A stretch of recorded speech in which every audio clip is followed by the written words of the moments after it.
A Valediction, Forbidding Mourning by Donne. Today's second poem in Module 2 is A Valediction, Forbidding Mourning. I told you it's good that you know something about the writer, the feature of the common features of a writer.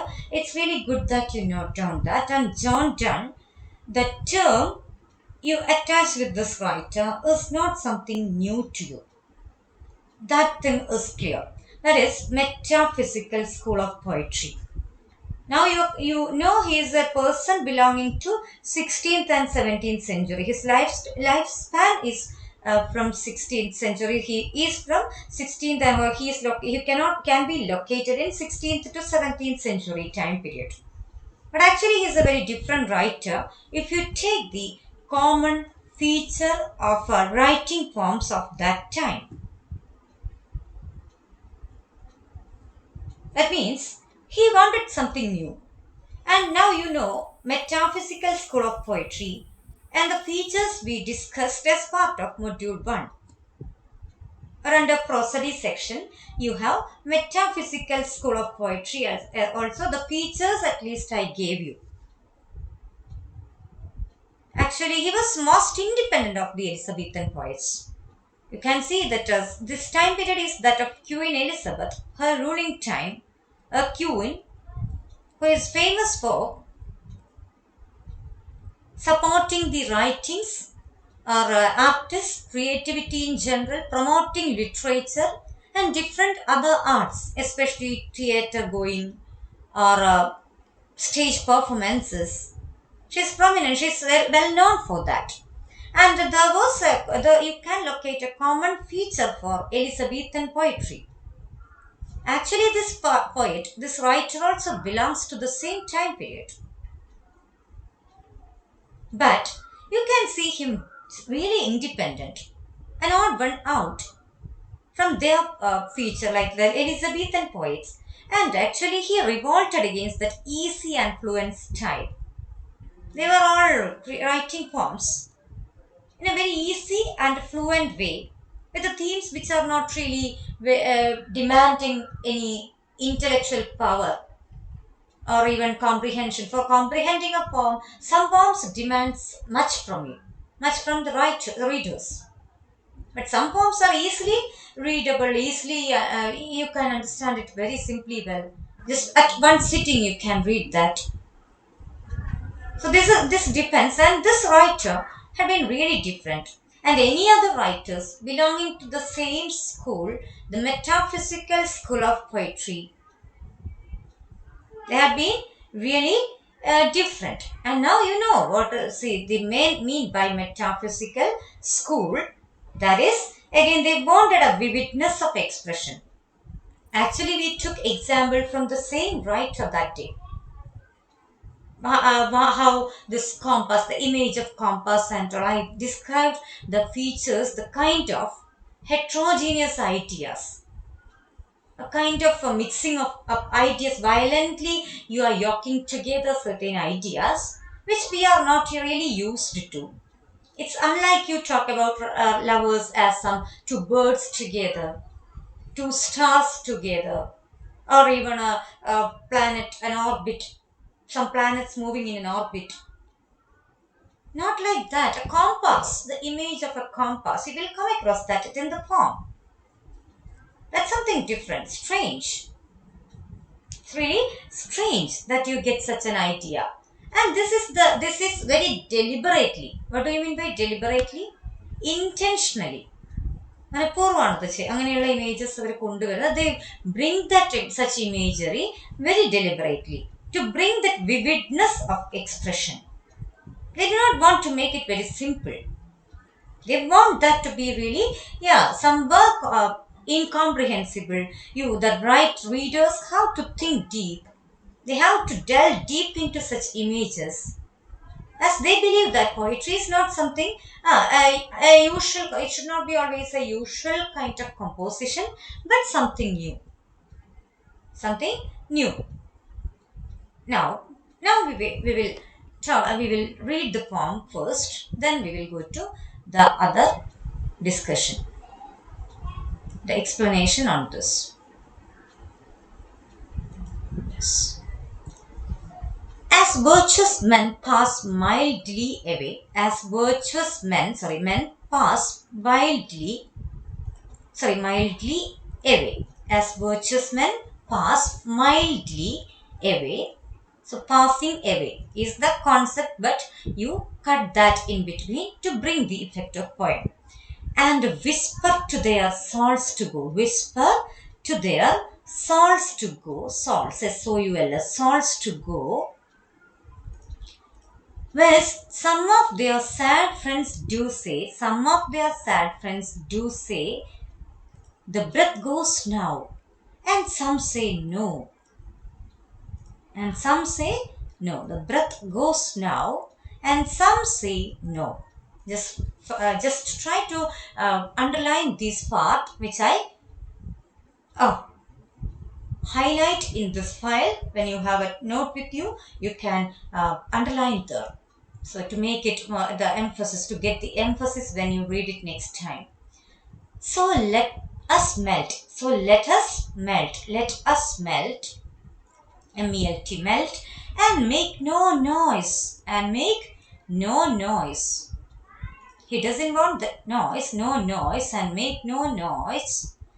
No tear floods. No tear floods. No tear floods. Nor sigh tempest move. Nor sigh tempest move. Try to see if some connections can be drawn. I will explain, but still try to have an understanding of your own. To a profanation of our joys, to tell the laity our love. To a profanation of our joys, to tell the laity of our love. Now, moving off the earth brings harm and fears. Moving off the earth brings harms and fears. Men reckon what it did and meant. Men reckon what it did and meant. Did and meant. M-E-N-T, meant. But trepidation of disputes,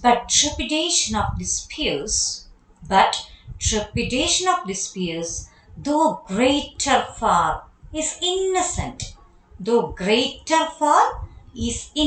Trepidation of disputes is innocent. Dull sublunary lovers love. Dull sublunary lovers love. Dull and sublunary lovers love. Whose soul is sense, cannot admit absence, because it doth remove those things which elemented it. It doth remove those things which elemented it. But we by a love so much refined,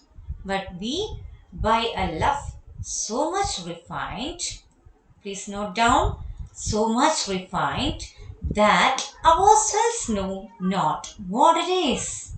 Ourselves know, K-N-O-W, know not what it is. Assured of the mind,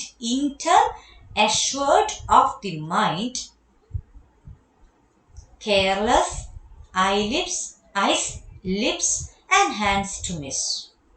Careless, eyes, lips, and hands to miss. We'll come to this, don't worry. Still try to have an idea. Our two souls, therefore,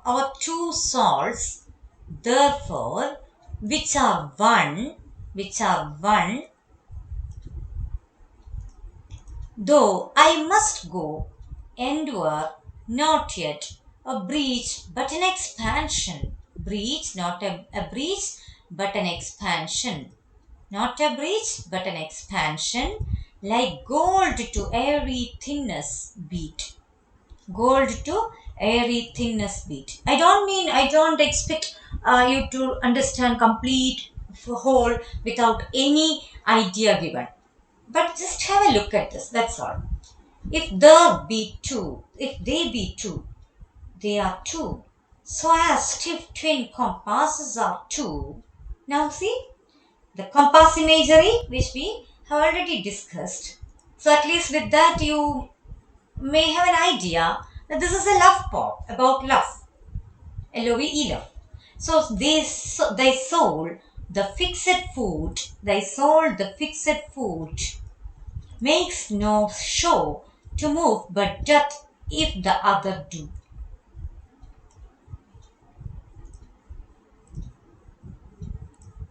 Yet, and though it is in the center it in the center in the center it sits, and yet when the other far to the wrong, the other one roams,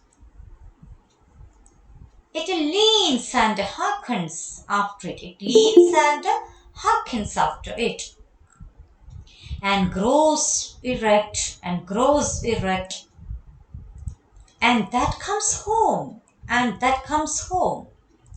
Such will thou to be, thou be to me.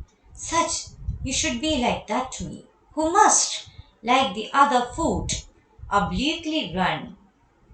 Thy firmness mark my circle just.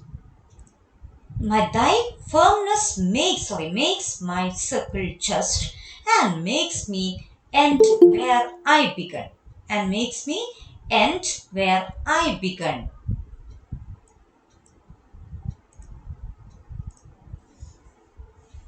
So, what's the person? Yes. Has she got admitted? No? Okay, fine. So now beyond time of you. Now then now shall we come back to the poem, reading of the poem and explanation as such. Hope all of you have the idea that this is a love poem. A poem about love. A speaker is there. Most often it's good that you mention the speaker, about the speaker, not as a poet says. It may not be this, even though you see a I or we, you cannot always say that this is the poet. It may or may not be autobiographical sketch. Autobiography as such, you have a notion there. Like this is the autobiography of such and such persons. But in poetry, there is nothing, no such mention. It's in a very small space.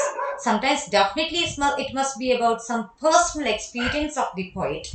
And actually in this case, John Donne's poem, you can see this to be something connected with the poet's personal life. Yes. Then obviously John Donne's poem, if you want, you can locate it to be a very personal experience itself.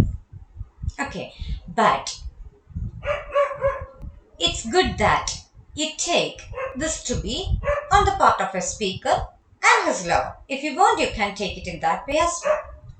So here, as virtuous men pass mildly away and whisper to their souls to go, while some of their sad friends do say, the breath goes now, and some say no. Actually, what does it have to do with some lovers? It doesn't have much to do with some lovers. Yes. Now, as virtuous men pass mildly away, actually, this is about people. A virtuous man means very good men who have finished off their lives. They are fine with their life. They are satisfied with their lives. And when at the moment of their death, they never make a hue and cry. You might have come across people in that way, who are satisfied with all the years on earth, their life on earth, maybe with a lot of problems, maybe with a lot of happiness, a mixture, like a life with a lot of mixed kind of experience. Still, some of them are really good. They are happy and satisfied with what they have been availing, and at the moment of their death, that's on their deathbed, they are really happy. They never make unlikely cries, unlikely stress. So they are almost, they profess, they show a willingness to go. My task, my time on earth is over. Now I'm going. Maybe the maybe uh, such category of people are there. Obviously, they are there. Such virtuous men pass mildly away and whisper to their souls to go. Actually, and whisper to their souls to go. They're willing to go from earth. They do not have any other tension to go. While some of their sad friends, but their friends are very sad because they are virtuous, means good, do say, the breath goes now, and some say no. Some of them cannot accept the death. Some say with a calm and calm and quiet way, they say that, yeah, this breath goes now. They pass away. Then, so why does the poet, why does the speaker, if he wants to make it a love poem, mention about such a death scene in the very beginning or as an introduction to his poem? The meaning, this actually, the importance or relevance of this particular stanza is the kind of mild way of a person or persons passing away, dying without making much noise. So comes the importance of our title or the relevance of our title, a valediction forbidding mourning. Valediction means, yeah, farewell. Actually, the writer, the speaker, is bidding farewell. For the time being, he is going away from his wife. Actually, Donne's personal life, if you take, this is about a farewell. Time being, he is going to stay away from his wife.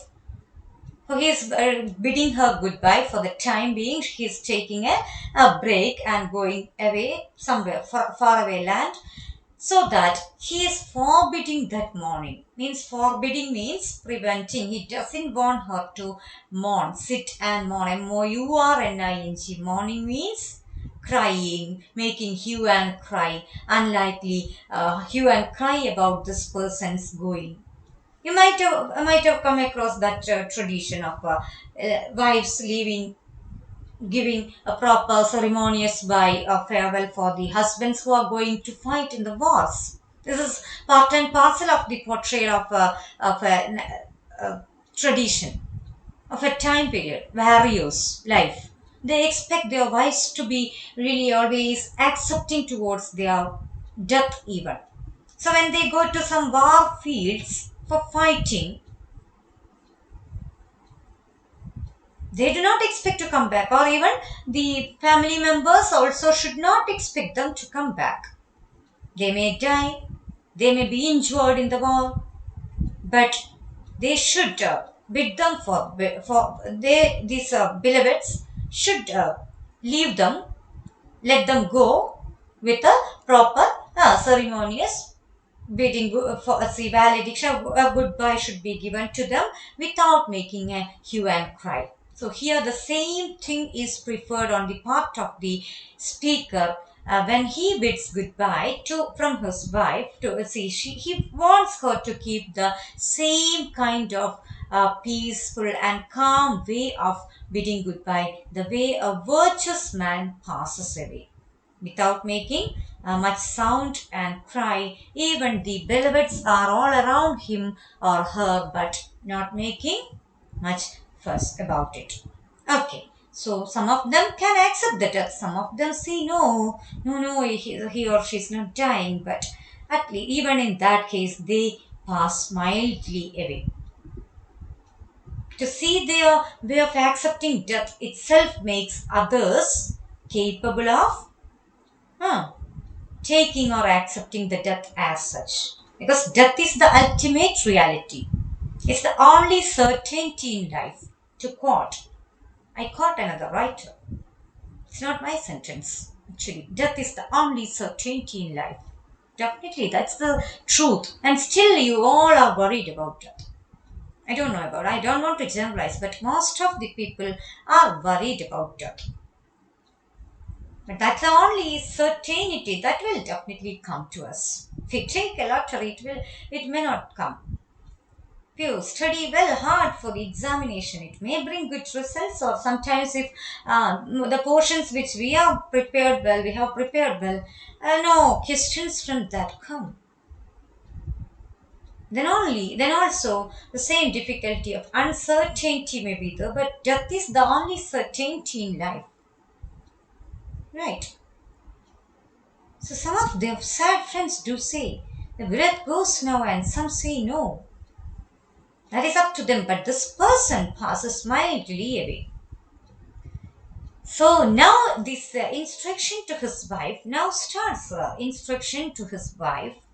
So let us melt and make no noise. So let us melt in the same way. Let us part for the time being and make no unlikely noise. Noise is a term which is not really something positive. Noise, unlikely noise. Don't make unlikely noise. Now we always say raise your voice. We never say raise your noise. So noise is taken to be somewhere something without having any preference. We do not have a preference for noise. There is some kind of a disturbance, the concept of disturbance involved in that, implied in that. So the way virtuous men pass mildly away, let us also melt and make no noise. No tear floods. See the combination? No tear floods, nor side tempests. Tear floods. Kannir puragal venda. No side tempest means, yeah, with your sigh, you don't make a tempest. Tempest is the kind of strong wind. Hurricane like tempests. Kodungat. With your sigh, you should not make a tempest here. It should not be the to a profanation of our joys, to tell the laity of our love, as if it were the profanation of our joys, to tell the laity of our love. Laity means very common kind. That's what the meaning you get. The profanation of our joys. Profanation actually is a religious. It is almost like religiously you profane and this sacred. It's a term in religious context, profane and the sacred, something very low level, low kind, basic kind, base kind. So our love is not that kind of a very low or base, but ours is a kind of heightened love. We should prove it by our approaching this parting, and we are going to part for the time being. I am going to depart for some purpose. I will not be there here for some of a while. We will have to stay apart. But that should not bring any tear flood or side tempest, as it happens in the case of some profane lovers. All this joy of all the years may go down to its standard, go down with the standard, if you make all this hue and cry.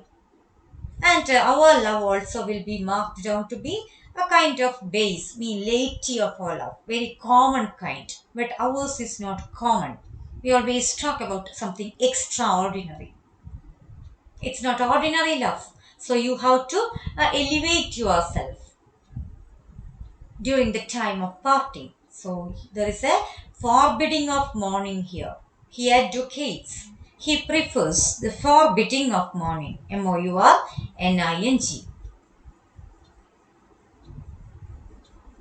Moving off the earth brings harms and fears. Moving off the earth brings harms and fears. Think about earthquakes. Think about earthquake. It brings harms and fears. Men reckon what it did and meant. Men reckon. People on earth definitely feel and suffer because of such movements of earth. What it did and meant. Sometimes we say that yes, nature is reacting against our harassment on that, or sometimes it is because of the kind of God's punishment or something like that. You try to evaluate that according to your understanding and belief systems. But definitely every man, every human being on earth definitely feel that that movement of earth when it is an earthquake and all. But think about the trepidation of the spheres, though greater far is innocent, but most often the heavenly bodies, he means the spheres means the heavenly bodies, they also move, they also make us see quakes and all, they also quake. But we don't have, it's innocent that it doesn't harm us. Those movements do not harm us. It's almost like innocence or overload. Same with the case of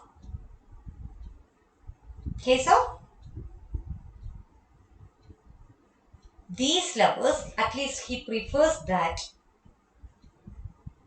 you should not make unlikely hue and cry like an earthquake. There should not be an earthquake like seen here. I am leaving for the time being, and we should not be like ordinary lovers. We are elevated kind of. Our love is of an elevated kind, and that should be visible with your calm and cool way of bidding me farewell. Dull sublunary lovers love, dull and sublunary, very base and earthly, common, sublunary. Lovers love. Whose soul is sense? That is, their love is based on sensual pleasure, bodily pleasure. Sometimes like body or aesthetics based attraction. They don't have any depth, deep feeling for each other.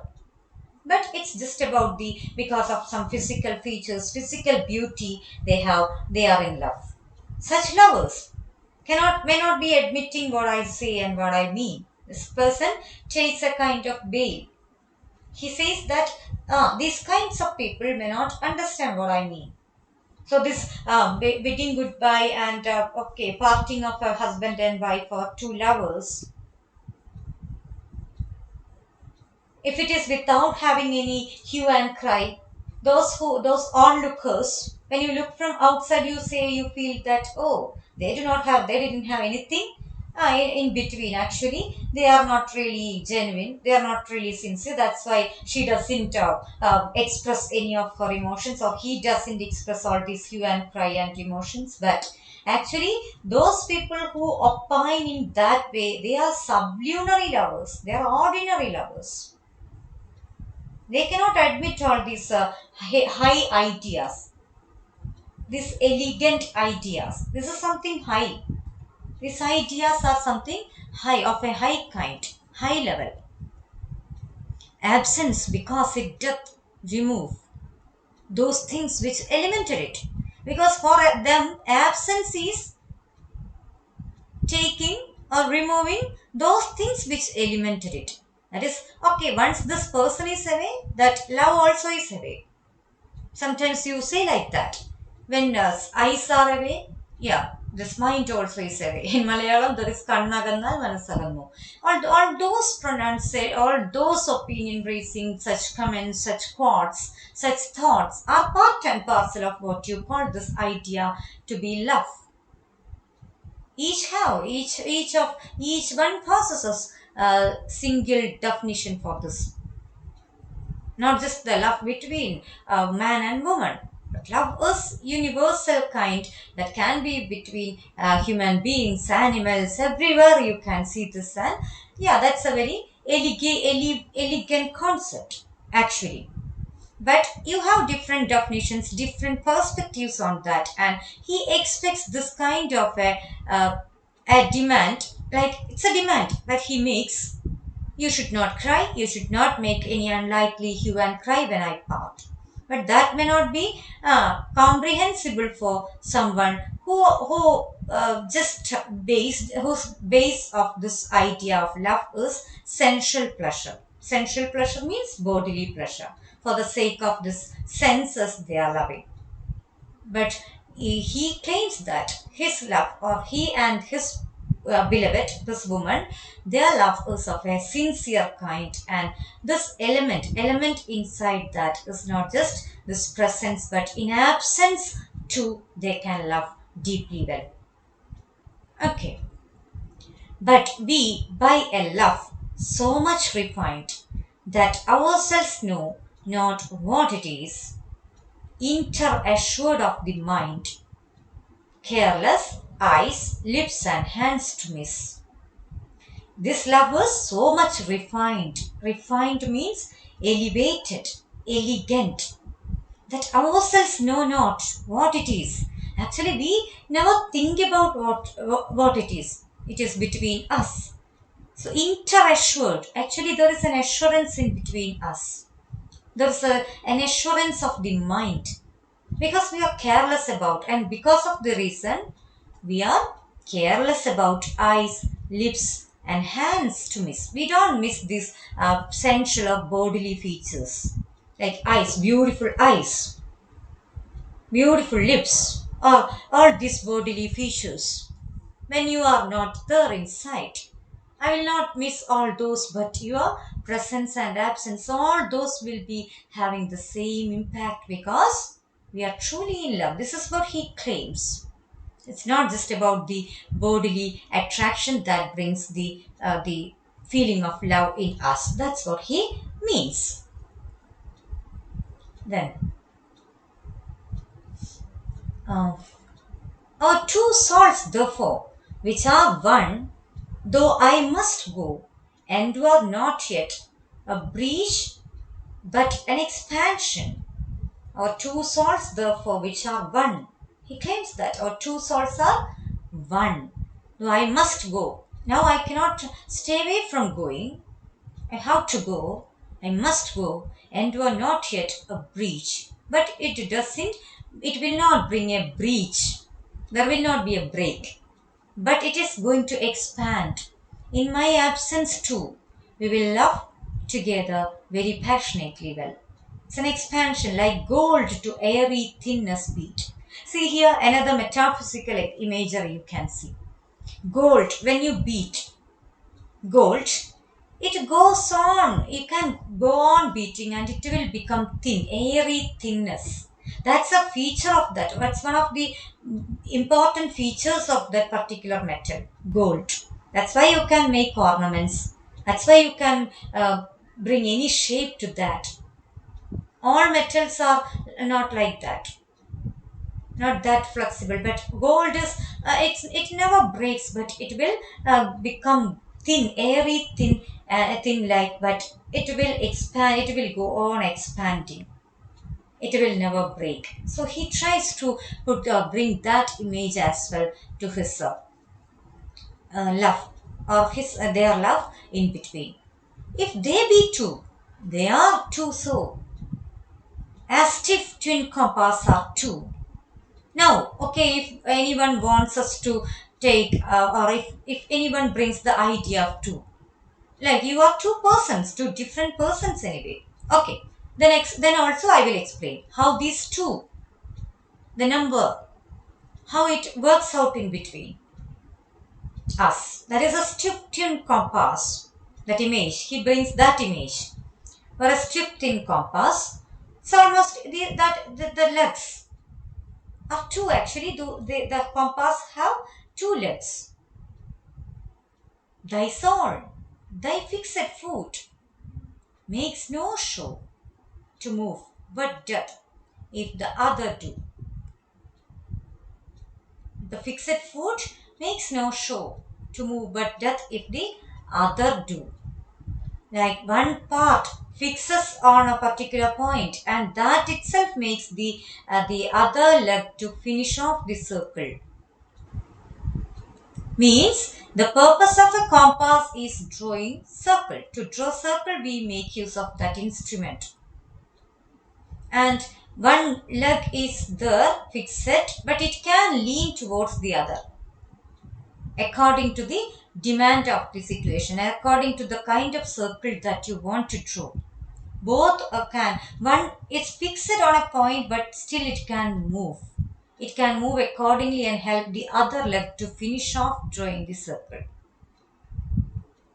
The same way, thy soul, thy fixed foot. Here, the speaker wants this woman figure to be the fixed foot of a compass where she doesn't move. She's there at home and she's waiting for him. Makes no show to move, but doth if the other do. Actually, you feel like standing on that particular point, but actually, you can move according to my want and my demand.